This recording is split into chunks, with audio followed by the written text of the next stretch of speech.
Friends, night வந்து 1 மணி ஆகுது.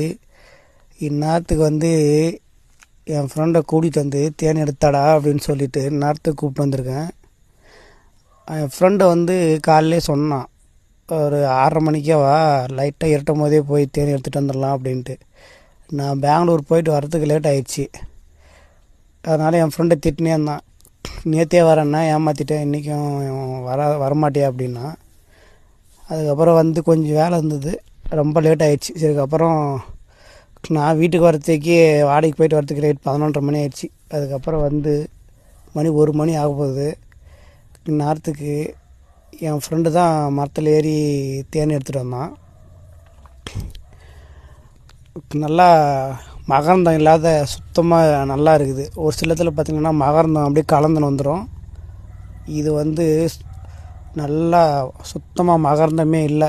அதாவது பூமானம்னு சொல்லுவாங்க, மஞ்சள் கலராக வரும் மகரந்தம். அது சுத்தமாக ஒரு கொஞ்சம் கூட இல்லை. இதில் ஃபுல்லாக அப்படியே தேன் நெய் சுத்தமாக அப்படியே நல்லா பியூராக நல்லா இருக்குது, நல்லா கோல்டு கலராக.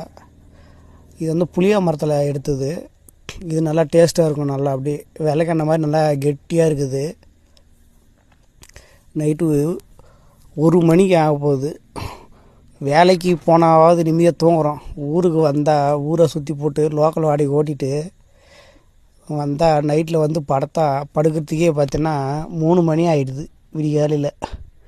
அது எங்கேயும் லாங்காக போனோம்னாக்கா இன்னும் விடிஞ்சிடுது, 4-5 மணி கூட ஆகிடுது சில டைமில். நைட்டில் தூக்கமே பத்துறதில்ல. வேலைக்கு போனால் வச்சு நிம்மதியாக தூங்குகிறோம். ஊருக்கு வந்தால் தேன் எடுக்க போனோம்னா ரொம்ப லேட் ஆகிடுது. அது இல்லாமல் ஏதாச்சும் வாடகைக்கு போனோம்னா லேட் ஆகிடுது.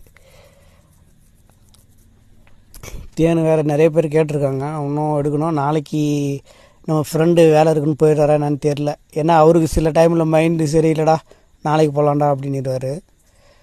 நல்லா தேன் மகரந்தெல்லாம் நல்லா ஃபுல்லாக ஃபஸ்ட் கிளாஸாக நல்லா அருமையாக இருக்குது.